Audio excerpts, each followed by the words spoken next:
Hello guys, സുഖമോ ദേവി പുത്തൻ promo വിശേഷങ്ങളിലേക്ക് എല്ലാ കുട്ടികാർക്കും സ്വാഗതം. അങ്ങനെ നമ്മുടെ പുതിയ പ്രൊമോയിൽ അരുന്ധതി നമ്മുടെ നന്ദനെ വീട്ടിലേക്ക് വിളിപ്പിക്കുകയാണ്. അപ്പൊ നന്ദൻ വീട്ടിൽ വരുമ്പോൾ കാണുന്ന കാഴ്ച എന്താണെന്ന് വെച്ചാൽ നമ്മുടെ ദേവികയും ആ വീട്ടിലുണ്ടാവും. ദേവിക ഋഷിയുടെ അടുത്ത് നിന്നും, അതായത് പൊക്കത്തെ മുറിയിൽ നിന്നും ഇങ്ങനെ സ്റ്റെപ്പ് ഇറങ്ങി വരുന്ന കാഴ്ചയായിരിക്കും നമ്മുടെ നന്ദൻ കാണുന്നത്. അപ്പൊ നന്ദൻ ആ കാഴ്ച കൂടി കാണുമ്പോൾ നന്ദന് തൃപ്തിയായി. നന്ദൻ പറയുന്നുണ്ട്, എനിക്കിപ്പോൾ എല്ലാം മനസ്സിലായി മാഡം, ഇനി എന്നെ ആരും പറഞ്ഞ് ബോധിപ്പിക്കേണ്ട ആവശ്യമില്ല എന്നൊക്കെ പറഞ്ഞ് നമ്മുടെ നന്ദൻ ദേഷ്യപ്പെട്ട് അവിടെ നിന്നും പോകുക. അപ്പൊ നമ്മുടെ ദേവിക പുറകെ പോകുന്നുണ്ട്. പക്ഷെ ദേവികനെ നമ്മുടെ നന്ദൻ മൈൻഡ് ചെയ്യുന്നില്ല. പിന്നീട് അരുന്ധതി ആ ഒരു ശത്രുവിന്റെ കാര്യം പറയുന്നുണ്ട്. എനിക്കൊരു ശത്രുവുണ്ട്, ആ ശത്രുവിനെ തകർക്കാൻ വേണ്ടിയാണ് ഞാനിപ്പോൾ ജീവിക്കുന്നത് തന്നെ എന്നൊക്കെ പറയുന്നുണ്ട്. അപ്പൊ നമ്മുടെ ദേവിക ചോദിക്കുന്നുണ്ട് നമ്മുടെ മാഡത്തിനോട്, ആരാ മാഡത്തിന്റെ ശത്രു എന്ന് ചോദിക്കുന്നുണ്ട് കേട്ടോ. അപ്പം നമ്മുടെ അരുന്ധതി പ്രത്യേകിച്ചൊന്നും പറയുന്നില്ലേ.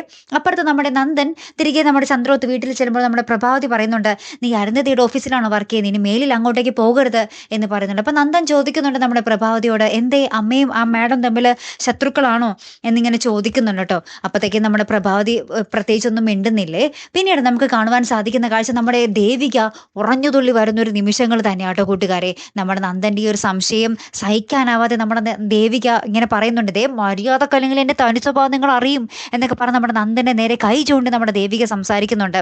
എത്ര കടിക്കാത്ത പട്ടിയുടെ വായിൽ കൈയിട്ട് കൊടുത്താലും കടിക്കും, അങ്ങനെയാണല്ലോ. അങ്ങനെ തന്നെ നമ്മുടെ ദേവിക സൈ കെട്ടി ഇങ്ങനെ ആളി കത്തുകയാണ് ലാസ്റ്റ് കേട്ടോ. കാത്തിരുന്ന് എന്നെ കാണാവേ. അപ്പം അടുത്തൊരു വീഡിയോയുമായി വരുന്നത് വരയ്ക്കും ഗുഡ് ബൈ.